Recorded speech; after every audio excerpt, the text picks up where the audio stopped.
بەناوی خوای گەورە و میهرەبان بەڕێزان سەرۆکایەتی پەرلەمانی کوردستان، سەرۆکایەتی هەرێمی کوردستان، سەرۆکایەتی ئەنجومەنی وەزیران، وەزارەتی کاروباری شەهیدان، وەزارەتی تەندروستی.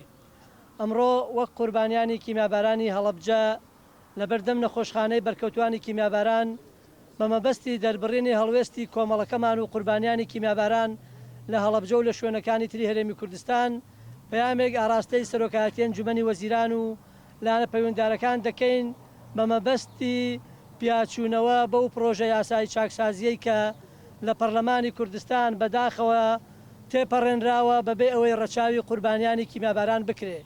بەپێی ئەو پرۆژە یاسایی کە لە پەرلەمان دەنگی لەسەر دراوە و ئێستا حکوومەت قۆناغ بە قۆناغ جێبەجێیەکات، بەرکەوتوانی کیمیاباران ئەوانەی کە مامۆستان کارمەندن هەر موچەیەکی تریان هەیە بەپێی ئەو پرۆژە یاسایە منحەکانیان دەبڕێت.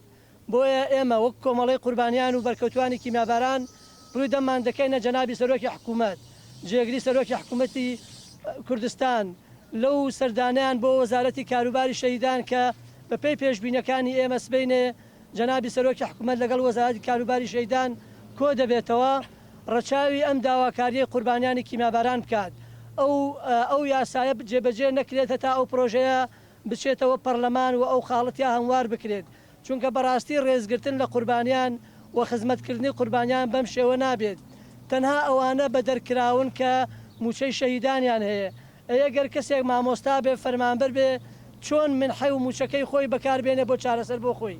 بۆیە ئەم پەیامەمان ئاراستەی سەرۆکایەتی ئەنجومەنی وەزیران وەزارەتە مەعنیەکان دەکەین و تەمەناکەین بەدەم ئەم داواکاریەوە بێن وەگەرنا ناچارە بین قوربانیانی هەڵەبجە و بالیسان و شوێنەکانی تر لەبەردەم سەرۆکایەتی ئەنجومەنی وەزیران هەڵوێست بنوێنین.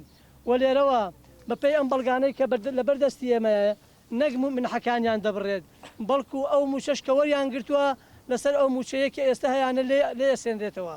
بۆ ئێمە نەعەدالەتێکی زۆرە و لە هەمان کاتیش داواکارین حکوومەتی هەرێمی کوردستان خاوەنداریەتی ئەم نەخۆشخانەی کیمیاباران بکات. بۆیە قوربانیانی کیمیاباران لەم بێخاوەنیە ڕزگار بکرێن.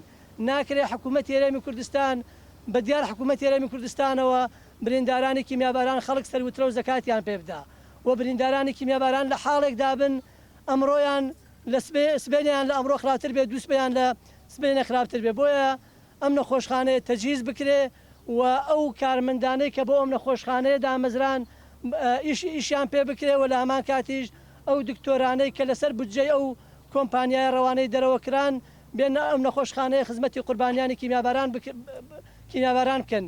و داواکارین لە قونسڵگەریەکان هەم ئەڵمانیا و هەم فەڕەنسا ئەگەر هاوکارە بن بۆ چارەسەرکردنی بریندارانی کیمیاباران لەگەڵ حکوومەتی هەرێم هەماهەنگی بکەن، ساڵانە 2 بەرکەوتەمان بۆ ببان، هەر یەکێک لەوانە 2 بۆ دەرەوەی وڵات بۆ چاندنی کۆندامی ناسەیان لەوە باشترە کە بە پاراسیتۆڵ و بە کەسی توێژەری دەرونی بێن ئازارەکانی ئێمە زیاتر بکەن.